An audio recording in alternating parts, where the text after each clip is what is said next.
दिल में इश्क नबी की हो ऐसी लगन रुता रखती रहेगी दिल में चलती रहेगी जोरे होवे ना दिल में इश्क नबी की हो ऐसी लगन रुता रखती रहेगी दिल में चलती रहेगी जिंदगी का मजा एक हर सांसों से या मोहम्मद मोहम्मद निकलता रहेगा এবার জব্দ হইছে না এরা হ্যাঁ কোন কি কোন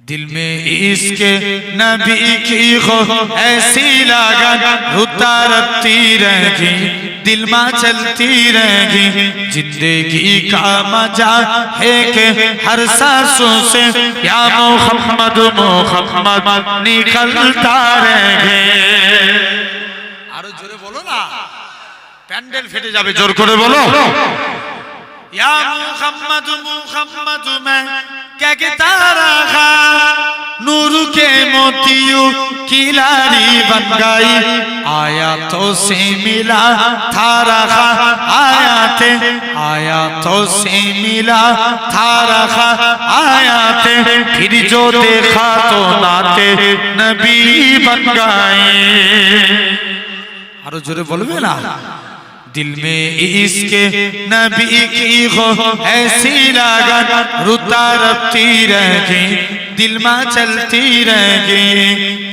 जो भी आंसू बहे मेरे महबूब के सबके साथ अपने रहमत के छींटे बने छागाई राती जब जुल्फे लगिरा गई छागाई राती जब जुल्फे लगिरा गई जब तबस्सुम किया चांदनी बन गई आरो जोरे होवे ना दिल में इश्क नबी की हो ऐसी लगन रुता रखती रहेगी दिल में चलती रहेगी जब चीरा तजकीरा उनके रुखसारू का दुहा के दिया वल कमर पर लिया आयातों की तिलावत भी होती रहेगी ना तो भी बन गई बातों भी बन गई दिल में इश्क नबी की हो ऐसी लगन तू खुजा मन खुजा तू खुजा मन खुजा तू अमीरे हरम मैं फकीरे आजम तू अमीरे हरम मैं फकीरे आजम तेरे गुण और लब मैं तालब ही तालब तू आता ही आता तू खुजा मन खुजा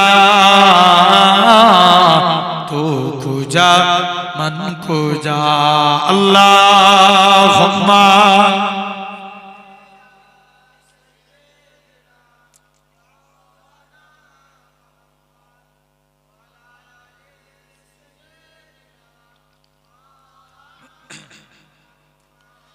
আমি যদি হতাম মদিনার বুলবুলি উড়ে উড়ে দেখিতাম মদিনা উলি ঘুলি আরেকটু জোরে হবে না আমি যদি হতাম মদিনার বুলবুলি উড়ে উড়ে দেখিতাম মদিনা উলি ঘুলি শুনতাম মসজিদে নববীর মধুর আযান সুরে সুরে উড়তাম মদিনার আসমান মদিনার আসমান ডানা মেলে সাফ করিতাম মিম্বরের বালি উড়ে উড়ে দেখিতাম মদিনা উলি গুলি হৃদয় শীতল করা সেই মদিনার বাতাস মুছে যাবে মনের জ্বালা পেলে সুবাস আরেকটু জোর করে বলো একবার হৃদয় শীতল করা সেই মদিনার বাতাস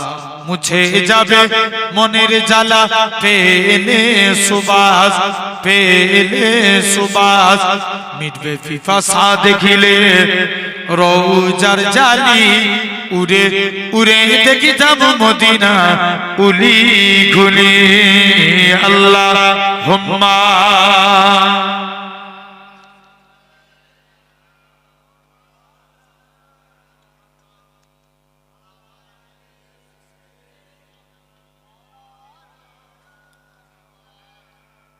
সাহাবীর দিকে মনে আছে তো কথা, নবী মুচকে মুচকে হাসতে লাগলেন। সাহাবী বাড়ি চলে এসেছে, কাজ করতে যায়, মনে পড়ে রাসূলুল্লাহর মুচকি হাসি। একবার জোরে বলবে না? ঘুমাতে যাচ্ছে, মনে পড়ে রাসূলুল্লাহর মুচকি হাসি। কাজ করতে পারে না, ঘুমাতে পারে না, শুধু নবীর হাসির কথা মনে পড়ে। দৌড়ে দৌড়ে নবী পাকের দরবারের দিকে চলে গেলেন। মুসলমান ঘরের ছেলে মেয়েরা, বাবা তরুণেরা, হে নবী প্রেমিকেরা, যুবক ছেলে কানা, আল্লাহ নবী হুজরা মুবারকি চলে গেলেন। আল্লাহ নবী দরবারে যে সালাম দেয়, হে হযরত মুহাম্মদ সাল্লাল্লাহু আলাইহি সাল্লাম, হুজুর আপনার হাতখানা বাড়িয়ে দেন। আজকে দিন আমি যুবক ঈমানে কালেমা পড়ে মুসলমান হয়ে গেলাম। হুজুর মুসলমান হব, তবে আমার একটা শর্ত, আমি নামাজ পড়ব। কি পড়বেন? বলো বলো বলো। নামাজ পড়বেন। নবী বলছে এই ব্যাপার, যা আচ্ছা নামাজ না পড়লে সে কি মুসলমান? ইসলামের 5টা খুঁটি, 5টার একটা নামাজ। সব বন্ধুরা নামাজ পড়ছে, নবীর কাছে এসে বলছে হুজুর নামাজ পড়বো, তবে উজু করব না। শুধু এক একটা টনিক আছে না, কি করবে? নামাজ পড়বে, উজু করবে না। আচ্ছা উজু না হলে নামাজ হবে? আগে উজু না আগে নামাজ? যুবক যে বলছে হুজুর নামাজ পড়বো কিন্তু উজু করব না, নবী বলছে যা তোর যা মন চায় তুই যা। তো যুবক একদিন বিনা উজুতে মসজিদের দিকে চলে এসেছে। কোথায়? বলো বলো বলো বলো। মসজিদে। বন্ধুরা সব নামাজ পড়ছে, নবীর কাছে এসেছে, হুজুর যাই, আমি বিনা উজুতে মসজিদের দিকে গেছে। মুসলমান ঘরের ছেলে মেয়েরা, বাবা তরুণেরা, হে শাসনের মানুষেরা, যুবক ছেলে কানা মসজিদের দিকে চলে যায়। যে দেখে নাকি আল্লাহ নবী জামাতা হযরতে শেরে আলী রাদিয়াল্লাহু তাআলা আনহু হুজুর আমার মসজিদে দাঁড়িয়ে দাঁড়িয়ে উজু করে। উজু করার নিয়ম হচ্ছে দুই হাতের কোণে পর্যন্ত দো করা। হযরতে আলী বগলের নিচু থেকে হাত দো করে পা ধোয়ার নিয়ম, দুই পায়ের পর্যন্ত দো করা। হযরতে আলী হাঁটুর নিচু থেকে পা দো করে। যুবক ছেলে কানা বলে হে রাসূলুল্লাহ জামাতা, হে হযরতে আলী তুমি কেন এত বেশি বেশি করে উজু করো? হযরতে আলী বলে ওগো বাবা যুবক, আল্লাহ নবীর মুখ থেকে শুনেছি, আল্লাহ নবী জানিয়েছে যে প্রকৃত উজুদার হবে উজুর পানি শরীরে যেই যেই জায়গায় ঠেকবে কাল কিয়ামতের ময়দানে তার শরীরের ওই জায়গা থেকে নূর চমকাতে থাকবে।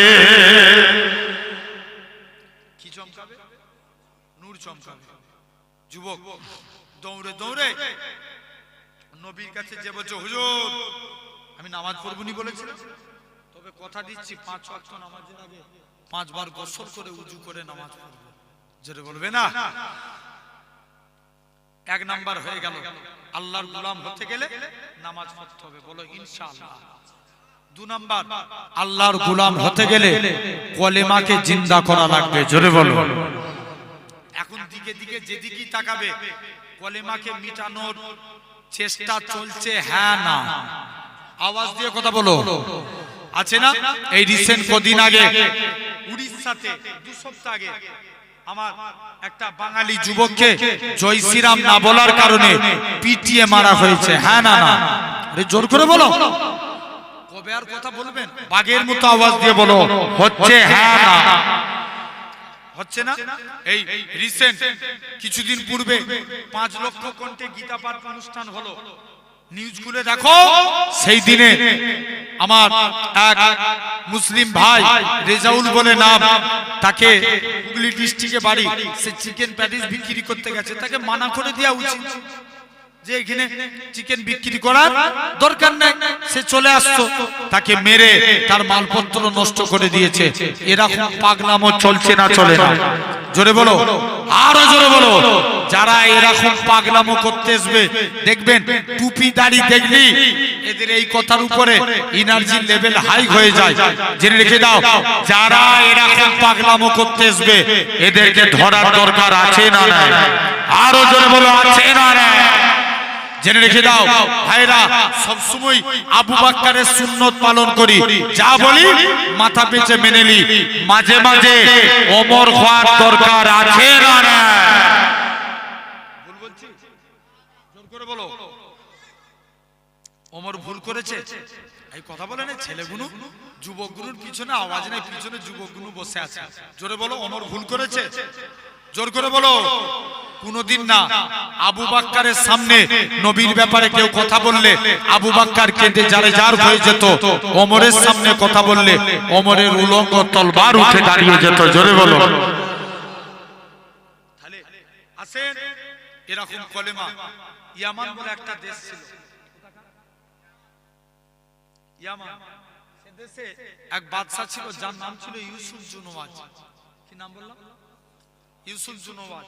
সে নিয়ম করলো, আমার দেশে কেউ কলেমার প্রচার করতে পারবে না, আমার দেশে কেউ ইসলামের ঝান্ডা উড়াতে পারবে না। নিয়ম চালু করে দিল। মনে মনে করছে যাই যে দেখি, শুনছো তো? এখন নিয়ম চালু করে দিয়ে চলে গেছে। দিয়ে বুড়ো হলে বলো তো মানুষের চিন্তা বাড়ে না কমে? বাড়ে। বুড়ো হয়েছে, বলছে আমি তো নেতাগিরি করেছি এতদিন, এরা যদি ক্ষমতা পায় আমার অবস্থা খারাপ করে ফেলবে। আচ্ছা, নেতাদের জানে একটা ভয় ভয় থাকে না থাকে না? বলো, জোর করে বলো।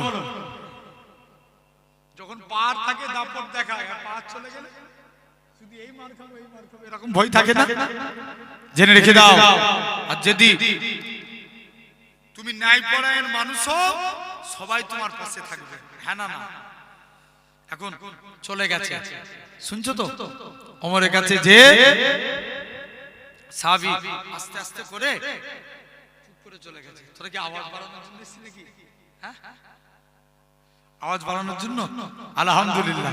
জেনে রেখে দাও ভাইরা, আব্বারা, তরুণেরা, আসো লক্ষ্য করে দেখো যুবক, আজ এরকম ভাবে খলিফা হারুন রশিদ তিনি একদিন ঘোষণা করছে চলে যাও। শুনছো? আর যুবক এক জাদুঘরের কাছে গেছে। জাদুঘর, আমি চাই আমার মরণের পর ক্ষমতা পায় আমার ছেলে, তার মরণের পর তার ছেলে, তার মরণের পর তার ছেলে, কি কাজ করলে পাওয়া যায়? জাদুঘর বলছে যাও একটা যুবককে আমার কাছে এনে দাও। শুনছো? একটা যুবককে সিলেক্টেড করলো যার নাম ছিল আব্দুল্লাহ। আব্দুল্লাহ যুবককে সিলেক্টেড করে চুপ করে নিয়ে চলে আসলেন। বলছে চলে যাও। যুবক আব্দুল্লাহর কাছে চলে আসলেন। শুনছো তো? কার কাছে? যুবক আব্দুল্লাহ। তাকে 6 মাস জাদু শিক্ষা অর্জন করালেন। 6 মাস পর একদিন দেশের মাটিতে পা রেখেছে। ওই দেশে একটা মুরব্বী ব্যক্তি আল্লাহ আল্লাহ জিকির করছে। একবার জোরে বলবে না? ও যুবক চলে গেলেন। বলছে এই তুমি জানো না ইয়ামান দেশের নিয়ম কি? আল্লাহ নাম বলা যাবে না। তুমি আল্লাহ আল্লাহ জিকির করছো। এখন মুরব্বিটা কাছে ডাকছে, বাবা তুই কলেমা শুনি তো? বলছে মাথা খারাপ, এই কলেমাকে মিটানোর জন্য আমি কি শিখে এসেছি? ঠিক বলছো? বলো বলো। জাদু শিখে এসেছি আর আমি কলেমা শুনি খাবো? পালা। যুবক কিছু দূর চলে গেছে, মুরব্বী যুবকের দিকে তাকিয়ে একবার কাঁদে, আবার মুচকে মুচকে হাসতে লাগে।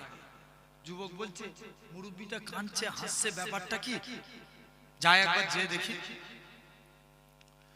মুসলমান ঘরের ছেলে মেয়েরা, তরুণেরা, হে শাসনের মানুষেরা, মুরব্বি খানা আস্তে আস্তে করে যুবক মুরব্বির কাছে চলে গেলেন। ও বাবা মুরব্বি, বলো তো দেখি তুমি আমার দিকে তাকিয়ে তাকিয়ে কেন তুমি কাঁদতেছিলে? মুরব্বি খানা বলে, বাবা যুবক শুনে রেখে দাও, তোমাকে আমি কলেমা সৈনিক হতে বলেছি, কিন্তু তুমি কলেমা সৈনিক হও না, তোমার এই সুন্দর চেহারা কবরের মাটি খেয়ে ফেলবে। সেই দিনে তোমার কি হবে? সেই দিনের কথা চিন্তা করে আজকে দিনে আমি যুবক কাঁদি। তবে হুজুর আপনি কেন হাসতে লাগে? ও বাবা যুবক, তুমি তো আজকের দিনে আমার আল্লাহ জানিয়ে দেয়, এ আমার বান্দারে খবরদার খবরদার, এই যুবকের দ্বারাই কাঁদবে না। একে রাজা পাঠিয়েছে জাদু শিখতে, আর আমি এই যুবকের দ্বারা পুনরায় ইসলামকে জিন্দা করে দেখাবো। যুবকটা বলে, যুবক আব্দুল্লাহ বলে, না না না না, এটা মানা যাবে না।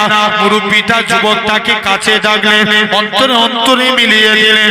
যুবক বলে, হুজুর ছেড়ে দেন ছেড়ে দেন, আমি আমার কলবের চোখ থেকে আল্লাহ আরশে আজিম দেখতে পাই। কি দেখতে পাই? আরশে আজিম। সাধারণত এখানে একটু বুঝাতে হবে, আমাদের অন্তর তিন প্রকার। মানব এই আমি গাড়ি নিয়ে এসেছি না, ভালো করে বুঝো, টিয়ারিং যেদিকে ঘোরাবো গাড়ি সেদিকে যাবে। মানবদের মধ্যে একটা এরকম টিয়ারিং এর মতন একটা জিনিস আছে। আল্লাহ রাসূল হাদিস পাক ১৫০০ বছর আগে বলছেন, ইন্না ফিল জাসাদা লা মুদগাতুন ইজা সালুহাত সালুহাল জাসাদা কুল্লুহু। हमारे दिल के अंदर एक गोश्त का टुकड़ा है, अगर वो गोश्त का टुकड़ा पाक रहे तो पूरा कंप्लीट बॉडी पाक।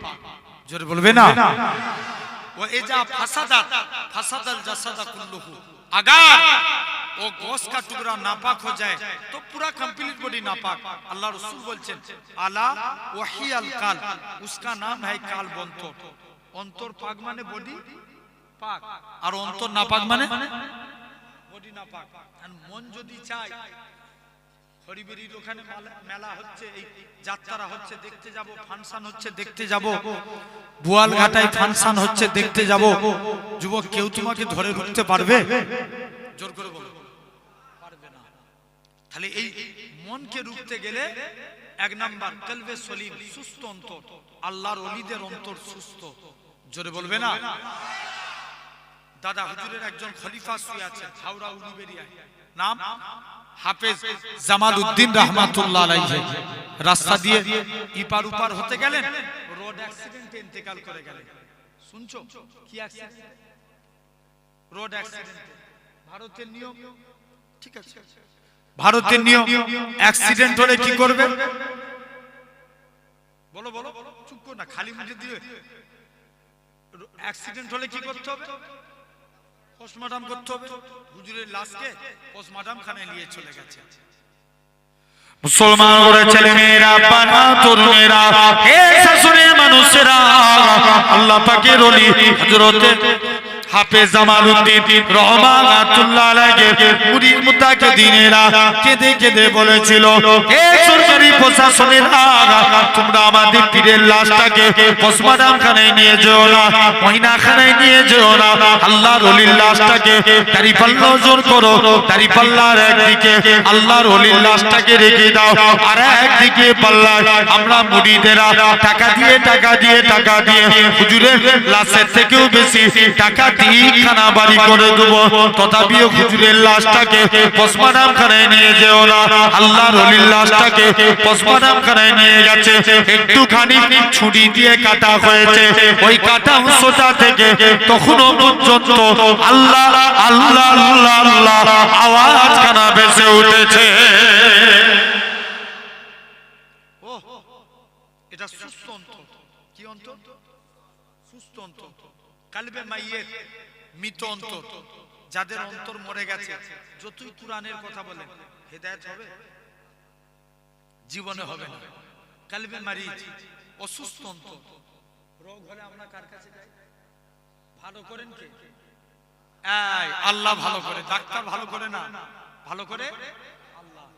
তেমনি অসুস্থ অন্তরকে সুস্থ করতে গেলে চারটে কাজ করা লাগবে। এক নাম্বার সকাল সন্ধ্যা আল্লাহর নামে জিকির করতে হবে, আল্লাহ লা ইলাহা ইল্লাল্লাহ। দুই নাম্বার আল্লাহ শুকরিয়া আদা করা লাগবে। তিন নাম্বার ইসলামকে নিয়ে ফিকির করা। চতুর্থ নাম্বার আল্লাহ বলেন আস্তাগফিরুল্লাহ ইন্নাল্লাহা গফুরুর রহিম, তোরা আমার কাছে তওবা চা। এই যে বলো তোমরা এখানে একটু পরে দোয়া হয়ে যাবে, বাড়ি চলে যাবে, যে ঘুমাবে। এই সারা দিন কি করেছো কেউ না জানে, জানে কে? আল্লাহ। তুমি যদি আল্লাহর কাছে তওবা ইস্তিগফার করো, জেনে রাখবে যুবক, আল্লাহ তোমাকে মাফ করে দিবে। জোরে বলবে না? তাই রাত্রে ঘুমানোর আগে ভাই হিসাবে বলে যাই, অন্তত একবার হলেও আল্লাহর কাছে তওবা চাইবে। যদি আরবিতে না পারেন বাংলায় বলবেন, আল্লাহ আমি জানা অজানা কত অন্যায় করে ফেলেছি, তুমি মাফ করে দাও। আল্লাহ আল্লাহ না করুক ওই অবস্থায় যদি আমাদের মরণ হয়ে যায়, আল্লাহ জিন্দেগির গুনাহকে মাফ করে দিবে। জোরে বলবে না? তথাপিও এখন সেই আব্দুল্লাহ অন্তর দিয়ে কি দেখতে পাচ্ছে? আর সে আজিব আমল করতে লাগলেন, উচ্চ তবকার আল্লাহর ওলি হয়ে গেলেন। কিছু কানা মানুষ হুজুরের কাছে আসতো, হুজুর কানাদের চোখে হাত রেখে দোয়া করতে, আল্লাহ কানার চোখকে ভালো করে দিত। জোরে বলবে না? কিছু প্যারালাইসিস হুজুরের কাছে আসতেন, পায়ে হাত রেখে দোয়া করতেন, প্যারালাইসিসের পাও ভালো হয়ে যেত। এখন মনে মনে করছে এই ফিরি ফিরি আর কারুর রোগ সারাবো না। এবার এই শুনছো কি করবে না? বলো বলো, ফিরি ফিরি আর রোগ সারাবনি। বলছে এবার বলবো আয়, আগে কলেমা পড় তবে চোখ ভালো হবে। জোরে বলবে না? এক কানা এসছে, কলেমা পড়িয়েছে, দোয়া করেছে, চোখ ভালো হয়ে গেছে। আর রাজার যে মন্ত্রী, তার চোখ ছিল কানা। কার মন্ত্রী? রাজার মন্ত্রী, মন্ত্রীর চোখ কানা। মন্ত্রী কিছু টাকা পয়সা সামান নিয়ে যুবকের কাছে এসে হাজির। যুবক তুমি আমার চোখকে ভালো করে দাও, এই টাকা লাও। যুবক বলছে অত শত বুঝিনি, কলেমা পড়। বলছে তুই আমায় চিনিস? আমি দেশের মন্ত্রী, মন্ত্রী টুন্ত্রী বুঝিনি, কলেমা পড় তবে চোখ ভালো হবে। যেই এই কথা বলেছে, আর মন্ত্রী মনে মনে করছে এর সামনে কলেমা পড়বো আর এখান থেকে চলে গেলেই কলেমা ত্যাগ করে দেবো, চোখ ভালো হবে। মনে মনে নিয়ত করেছে, ঠিক আছে লাও কলেমা পড়বো, তুমি চোখ ভালো করো। মুসলমান ঘরের ছেলে মেয়েরা, বাবা তরুণেরা, যুবক আব্দুল্লাহ মন্ত্রীর চোখে হাত রেখে আল্লাহর কাছে দোয়া চায়, আল্লাহ পাক আপনি মন্ত্রীর চোখকে ভালো করে দেন। মন্ত্রীর চোখ যদি ভালো হয়ে যায়, পার্লামেন্টে ইসলামের পতাকা উড়াবো। ও যুবকেরা, মন্ত্রীর চোখে হাত রেখে দোয়া চাইলেন, মন্ত্রীর চোখ ভালো হয়ে গেল। এরকম ভাবে মন্ত্রী বলে যুবক ছেড়ে দাও। যুবক বলে না না না, এটা মানা যাবে না। যুবকটা মন্ত্রীটাকে কাছে ডাকলেন, অন্তরে অন্তরে মিলিয়ে দিলেন। যুবক মন্ত্রীও বলে যুবক ছেড়ে দাও ছেড়ে দাও, আমি আমার কলবের চোখ থেকে আল্লাহ আর সে আজিম দেখতে পাই। ও রাজার কাছে এসে হাজির। রাজা বলছে মন্ত্রী তোমার তো চোখ ভালো হয়ে গেছে, কে ভালো করলো? মন্ত্রী বলছে রাজা আমার চোখ আমার আল্লাহ ভালো করেছে। কিন্তু এতদিন রাজার দরবারে কি নাম হতো না? বলো বলো বলো, আল্লাহর নাম হতো না। এখন মন্ত্রী বলছে রাজা কনফিউজ, কে তো চোখ ভালো করেছে? আল্লাহ ভালো করেছে। বলছে দাঁড়া, তুই আল্লাহ বলছিস, একটা যুবককে জাদু শিখতে পাঠিয়েছি, সে এসে তোর ব্যবস্থা করছি। বলছে যাও না, আমি তার কাছ থেকে কলেমা শিখে এসেছি। জোরে বলবে না? যুবক আব্দুল্লাহ রাজার কাছে এসে হাজির। রাজা কলেমা পড়। বলছে না, 70 জন সৈন্য দিয়ে যুবককে পর্বতের চূড়ায় নিয়ে চলে গেলেন। মুসলমান ঘরের ছেলে মেয়েরা, বাবা তরুণেরা, হে নবীর প্রেমিকেরা, যুবক ছেলেগানা 70 জন সৈন্য নিয়ে পর্বতের চূড়ায় চলে গেলেন। যুবক ছেলেগানা বলে রাজা জিজ্ঞাসা করে যুবক কে তোকে এরকম ভাবে? যুবক পর্বতের চূড়া থেকে আল্লাহর কাছে দোয়া চায়, আল্লাহ পাক আপনি আমায় হেফাজত করুন। যুবক ছেলেগানা এরকম ভাবে আস্তে আস্তে করে যুবক ছেলেগানা পর্বতের চূড়ায় চলে গেলেন। জওয়ান যুবকেরা পর্বত থেকে আল্লাহ পাক ফেরেশতা দিয়ে নামিয়ে দিলেন। রাজার কাছে এসে হাজির। রাজা বলে, কে তোকে বাঁচিয়েছে? যুবক বলে, আমাকে আমার আল্লাহ বাঁচিয়েছে। যুবককে সমুদ্রের দিকে নিয়ে চলে গেলেন, মাছ সমুদ্রে ফেলে দিলেন। আড়াই চলে আসলো, কে তোকে বাঁচিয়েছে? আল্লাহ বাঁচিয়েছে। একটা সমাবেশ হলো, যুবক বলতে লাগে, এই আমিরের মানুষেরা, তোমরা আমার আল্লাহকে আল্লাহ বলে মেনে নাও, পরকালে নাজাত পেয়ে যাবে, আযাবে জাহান্নাম থেকে রেহাই পেয়ে যাবে। সঙ্গে সঙ্গে হাজার হাজার মানুষ ঈমানে কালেমা পড়ে মুসলমান হয়ে গেলে। তাহলে 2 নম্বর, আল্লাহর গোলাম হতে গেলে কলেমাকে জিন্দা করব, বলো ইনশাআল্লাহ। 3 নম্বর, জবানের হিফাজত করবে। নবীর কাছে এক সাহাবী গেলেন, তার 2টা সমস্যা। 1 নম্বর মদ খেত, 2 নম্বর জিনা করত। নবীকে যে বলছে, হুজুর আমি ভালো হতে চাই, আমল বলুন। নবী বলছে, বাবা তুমি ভালো হবে, যাও আমল করো, চলে যাও। এই শুনছো কি করবে? তুমি মিথ্যা কথা বলবে না। এখন যুবক বলছে, নবী তো আমাকে মদ খেতে নিষেধ করেনি, নবী তো আমাকে জিনা করতে নিষেধ করেনি, শুধু মিথ্যা কথা বলতে নিষেধ করেছে। নবীকে বলছে, হুজুর ঠিক আছে, কথা দিলাম আর জীবনে আমি কোনোদিন মিথ্যা কথা বলবো না। মদ খেয়ে নবীর দরবারে এসে হাজির। নবী জিজ্ঞেস করছে, তুই মদ খেয়েছিস? ও তো ফেঁসে গেছে। কি বলবো উনি বলেছিল, বলো বলো বলো। আর সে কি খেয়েছে? এখন কি হয়েছে আর বলতে পারবে যে না খাইনি? বলছে, হুজুর মদ খেয়ে ফেলেছি, তবে কথা দিচ্ছি আর জিন্দেগি ভর খাবো না। জোরে বলো। আবার দ্বিতীয় দিন জিনা করে নবীর দরবারে এসে হাজির। নবী বলছে, বাবা তুমি জিনা করেছো? হুজুর জিনাও করে ফেলেছি, কথা দিলাম জীবনে আর জিনার কাজ করবো না। তাহলে জবানের হিফাজত করবেন, বলেন ইনশাআল্লাহ। 4র্থ নম্বর, আল্লাহর গোলাম হতে গেলে মনে এতটুকু অহংকার আনা যাবে না।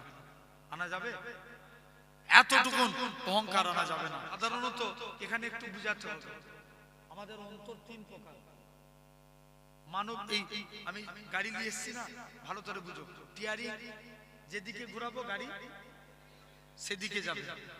মানবদের মধ্যে একটা এরকম টিয়ারিং এর মতন একটা জিনিস আছে। আল্লাহ রাসূল হাদিস পাক 1500 বছর আগে বলছেন, ইন্না ফিল জাসাদা লা মুদগাতুন ইজা সালুহাত সালুহাল জাসাদা কুল্লুহু। हमारे दिल के अंदर एक गोश्त का टुकड़ा है, अगर वो गोश्त का टुकड़ा पाक रहे तो पूरा कंप्लीट बॉडी पाक। जोर बोलबे ना। वो एजा फसादात फसादल जसादा कुल्लुहु, अगर वो गोश्त का टुकड़ा नापाक हो जाए तो पूरा कंप्लीट बॉडी नापाक। अल्लाह रसूल बोलছেন, आला वही अल काल, उसका नाम है काल बंतर। अंतर पाक माने बॉडी पाक, और अंतर नापाक माने বডি না পাক। আর মন যদি চায়, হরিবেরির ওখানে মেলা হচ্ছে, এই যাত্রা হচ্ছে দেখতে যাব, ফাংশন হচ্ছে দেখতে যাব, বোয়ালঘাটায় ফাংশন হচ্ছে দেখতে যাব, যুবক কেউ তোমাকে ধরে রুখতে পারবে? জোর করে বলো, পারবে না। তাহলে এই মনকে রুখতে গেলে 1 নাম্বার কলবে সলিম, সুস্থ অন্তর। আল্লাহর ওলিদের অন্তর সুস্থ। জোরে বলবে না। দাদা হুজুরের একজন খলিফা শুয়ে আছেন হাওড়া উলুবেড়িয়ায়, নাম হাফেজ জামালউদ্দিন রাহমাতুল্লাহ আলাইহি। রাস্তা দিয়ে ইপার উপার হতে গেলেন, রোড অ্যাক্সিডেন্টে ইন্তেকাল করে গেলেন। শুনছো কি অ্যাক্সিডেন্ট? Road accident. ভারতের নিয়ম, ঠিক আছে, ভারতের নিয়ম, অ্যাক্সিডেন্ট হলে কি করবে? বলো বলো, চুপ করো না, খালি মুখে দিয়ে। অ্যাক্সিডেন্ট হলে কি করতে হবে? পোস্টমর্টম করতে হবে। হুজুরের লাশকে পোস্টমর্টম খানায় নিয়ে চলে গেছে। মুসলমান ঘরের ছেলে মেয়েরা, বাবা তরুণেরা, হে শাশুড়ির মানুষেরা, আল্লাহ পাকের ওলি হযরতে হাফেজ জামালউদ্দিন রহমাতুল্লাহ আলাইহি মুরিদ মুত্তাকিদিনেরা কেঁদে কেঁদে বলেছিল, হে সরকারি প্রশাসনেরা, তোমরা আমাদের পীরের লাশটাকে পোস্টমর্টম খানায় নিয়ে যেও না, ময়নাখানায় নিয়ে যেও না। আল্লাহর ওলির লাশটাকে দাড়িপাল্লা ওজন করো, দাড়িপাল্লার একদিকে আল্লাহর ওলির লাশটাকে রেখে দাও, আর একদিকে পাল্লায় আমরা মুরিদেরা টাকা দিয়ে টাকা দিয়ে টাকা দিয়ে হুজুরের লাশের থেকেও বেশি টাকা তিনখানা বাড়ি করে দেব, তথাপিও হুজুরের লাশটাকে পোস্টমর্টম খানায় নিয়ে যেও না। আল্লাহর ওলির লাশটাকে পোস্টমর্টম খানায় নিয়ে গেছে, একটুখানি ছুরি দিয়ে কাটা হয়েছে, ওই কাটা অংশটা থেকে তখনও পর্যন্ত আল্লাহ আল্লাহ আল্লাহ আল্লাহ আওয়াজ খানা ভেসে উঠেছে। ও এটা সুস্থ অন্তর। কি অন্তর? সুস্থ অন্তর। কালবে মাইয়েত, মৃত অন্তর।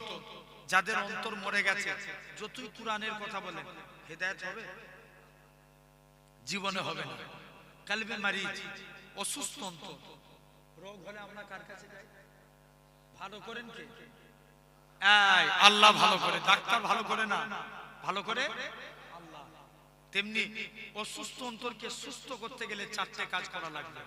এক নাম্বার, সকাল সন্ধ্যা আল্লাহর নামে জিকির করতে হবে। আল্লাহ, লা ইলাহা ইল্লাল্লাহ। দু নাম্বার, আল্লাহর শুকরিয়া আদা করা লাগবে। তিন নাম্বার, ইসলামকে নিয়ে ফিকির করা। চতুর্থ নাম্বার, আল্লাহ বলেন আস্তাগফিরুল্লাহ ইন্নাল্লাহা গফুরুর রহিম। তোরা আমার কাছে তওবা চা। এই যে বলো, তোমরা এখানে একটু পরেই দোয়া হয়ে যাবে, বাড়ি চলে যাবে, যে ঘুমাবে। এই সারা দিন কি করেছো কেউ না জানে, জানে কে? আল্লাহ। তুমি যদি আল্লাহর কাছে তওবা ইস্তিগফার করো, জেনে রাখবে যুবক, আল্লাহ তোমাকে মাফ করে দিবে। জোরে বলবে না? তাই রাত্রে ঘুমানোর আগে ভাই হিসাবে বলে যাই, অন্তত একবার হলেও আল্লাহর কাছে তওবা চাইবে। যদি আরবিতে না পারেন, বাংলায় বলবেন, আল্লাহ আমি জানা অজানা কত অন্যায় করে ফেলেছি, তুমি মাফ করে দাও। আল্লাহ, আল্লাহ না করুক ওই অবস্থায় যদি আমাদের মরণ হয়ে যায়, আল্লাহ জিন্দেগির গুনাহকে মাফ করে দিবে। জোরে বলবে না? তথাপিও এখন সেই আব্দুল্লাহ অন্তর দিয়ে কি দেখতে পাচ্ছে? আর সে আজিম আমল করতে লাগলেন, উচ্চ তবকার আল্লাহর ওলি হয়ে গেলেন। কিছু কানা মানুষ হুজুরের কাছে আসতো, হুজুর কানাদের চোখে হাত রেখে দোয়া করতে, আল্লাহ কানার চোখকে ভালো করে দিত। জোরে বলবে না? কিছু প্যারালাইসিস হুজুরের কাছে আসতেন, পায়ে হাত রেখে দোয়া করতেন, প্যারালাইসিসের পাও ভালো হয়ে যেত। এখন মনে মনে করছে এই ফিরি ফিরি আর কারুর রোগ সারাবো না। এবার এই শুনছো কি করবে না? বলো বলো, ফিরি ফিরি আর রোগ সারাবো না। বলছে এবার বলবো আয়, আগে কলেমা পড় তবে চোখ ভালো হবে। জোরে বলবে না? এক কানা এসছে, কলেমা পড়িয়েছে, দোয়া করেছে, চোখ ভালো হয়ে গেছে। এখন রাজার যে মন্ত্রী, তার চোখ ছিল কানা। কার মন্ত্রী? রাজার মন্ত্রী। মন্ত্রীর চোখ কানা। মন্ত্রী কিছু টাকা পয়সা সামান নিয়ে যুবকের কাছে এসে হাজির। যুবক, তুমি আমার চোখকে ভালো করে দাও, এই টাকা লাও। যুবক বলছে অত শত বুঝিনি, কলেমা পড়। বলছে তুই আমায় চিনিস? আমি দেশের মন্ত্রী, মন্ত্রী টুন্ত্রী বুঝিনি, কলেমা পড় তবে চোখ ভালো হবে। যেই এই কথা বলেছে, আর মন্ত্রী মনে মনে করছে এর সামনে কলেমা পড়বো আর এখান থেকে চলে গেলেই কলেমা ত্যাগ করে দেবো, চোখ ভালো হবে? মনে মনে নিয়ত করেছে, ঠিক আছে লাও, কলেমা পড়বো, তুমি চোখ ভালো করো। মুসলমান ঘরের ছেলে মেয়েরা, বাবা তরুণেরা, যুবক আব্দুল্লাহ মন্ত্রীর চোখে হাত রেখে আল্লাহর কাছে দোয়া চায়, আল্লাহ পাক আপনি মন্ত্রীর চোখকে ভালো করে দেন। মন্ত্রীর চোখ যদি ভালো হয়ে যায়, পার্লামেন্টে ইসলামের পতাকা উড়াবো। ও যুবকেরা, মন্ত্রীর চোখে হাত রেখে দোয়া চাইলেন, মন্ত্রীর চোখ ভালো হয়ে গেল। এরকম ভাবে মন্ত্রী বলে যুবক ছেড়ে দাও। যুবক বলে না না না, এটা মানা যাবে না। যুবকটা মন্ত্রীটাকে কাছে ডাকলেন, অন্তরে অন্তরে মিলিয়ে দিলেন। যুবক মন্ত্রীও বলে যুবক ছেড়ে দাও ছেড়ে দাও, আমি আমার কলমের চোখ থেকে আল্লাহ আর সে আজিম দেখতে পাই। ও রাজার কাছে এসে হাজির। রাজা বলছে মন্ত্রী তোমার তো চোখ ভালো হয়ে গেছে, কে ভালো করলো? মন্ত্রী বলছে রাজা আমার চোখ আমার আল্লাহ ভালো করেছে। কিন্তু এতদিন রাজার দরবারে কি নাম হতো না? বলো বলো বলো, আল্লাহর নাম হতো না। এখন মন্ত্রী বলছে রাজা কনফিউজ, কে তো চোখ ভালো করেছে? আল্লাহ ভালো করেছে। বলছে দাঁড়া, তুই আল্লাহ বলছিস, একটা যুবককে জাদু শিখতে পাঠিয়েছি, সে এসে তোর ব্যবস্থা করছি। বলছে যাও না, আমি তার কাছ থেকেই কলেমা শিখে এসেছি। জোরে বলবে না? যুবক আব্দুল্লাহ রাজার কাছে এসে হাজির। রাজা কলেমা পড়। বলছে না, 70 জন সৈন্য দিয়ে যুবককে পর্বতের চূড়ায় নিয়ে চলে গেলেন। মুসলমান ঘরের ছেলে মেয়েরা, পাড়া তরুণেরা, হে নবী প্রেমিকেরা, যুবক ছেলেগানা 70 জন সৈন্য নিয়ে পর্বতের চূড়ায় চলে গেলে যুবক ছেলেগানা বলে রাজা জিজ্ঞাসা করে, যুবক কে তোকে এরকম ভাবে যুবক পর্বতের চূড়া থেকে আল্লাহর কাছে দোয়া চায়, আল্লাহ পাক আপনি আমায় হেফাজত করুন। যুবক ছেলেগানা এরকম ভাবে আস্তে আস্তে করে যুবক ছেলেগানা পর্বতের চূড়ায় চলে গেলেন। জোয়ান যুবকেরা পর্বত থেকে আল্লাহ পাক ফেরেশতা দিয়ে নামিয়ে দিলেন। রাজার কাছে এসে হাজির। রাজা বলে, কে তোকে বাঁচিয়েছে? যুবক বলে, আমাকে আমার আল্লাহ বাঁচিয়েছে। যুবককে সমুদ্রের দিকে নিয়ে চলে গেলেন, মাছ সমুদ্রে ফেলে দিলেন। আড়াই চলে আসলো, কে তোকে বাঁচিয়েছে? আল্লাহ বাঁচিয়েছে। একটা সমাবেশ হলো, যুবক বলতে লাগে, এই আমিরের মানুষেরা, তোমরা আমার আল্লাহকে আল্লাহ বলে মেনে নাও, পরকালে নাজাত পেয়ে যাবে, আযাবে জাহান্নাম থেকে রেহাই পেয়ে যাবে। সঙ্গে সঙ্গে হাজার হাজার মানুষ ঈমানে কালেমা পড়ে মুসলমান হয়ে গেলে। তাহলে 2 নম্বর, আল্লাহর গোলাম হতে গেলে কলেমাকে জিন্দা করব, বলো ইনশাআল্লাহ। 3 নম্বর, জবানের হেফাজত করবে। নবীর কাছে এক সাহাবী গেলেন, তার 2টা সমস্যা। 1 নম্বর মদ খেত, 2 নম্বর জিনা করত। নবীকে যে বলছে, হুজুর আমি ভালো হতে চাই, আমল বলুন। নবী বলছে, বাবা তুমি ভালো হবে, যাও আমল করো, চলে যাও। এই শুনছো কি করবে? তুমি মিথ্যা কথা বলবে না। এখন যুবক বলছে, নবী তো আমাকে মদ খেতে নিষেধ করেনি, নবী তো আমাকে জিনা করতে নিষেধ করেনি, শুধু মিথ্যা কথা বলতে নিষেধ করেছে। নবীকে বলছে, হুজুর ঠিক আছে, কথা দিলাম আজ জীবনে আমি কোনোদিন মিথ্যা কথা বলবো না।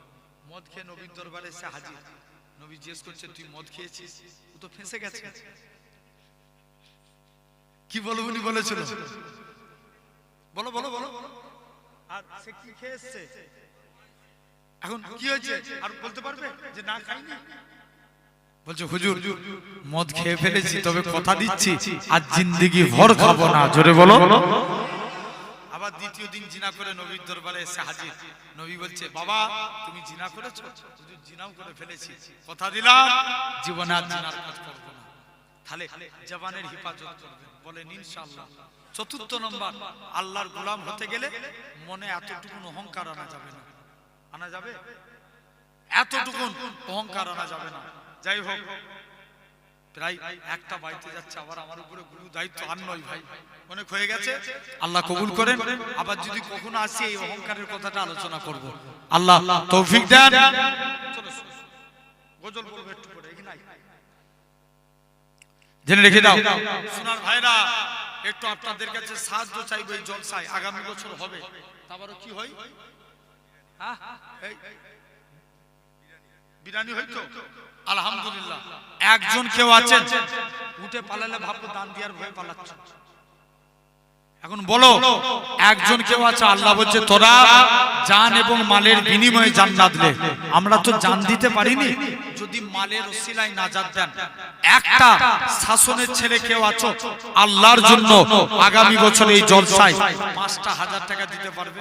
সর্বপ্রথম কে হাত তুলে বলবে দেখি? এতগুলো আব্বা ভাইরা বসে আছেন, একটা ভাই আল্লাহর জন্য 5,000 টাকা দেবে, কার মনে দয়া হবে? তাড়াতাড়ি একটু বলো তো দেখি। একজন হাত তুলবে না?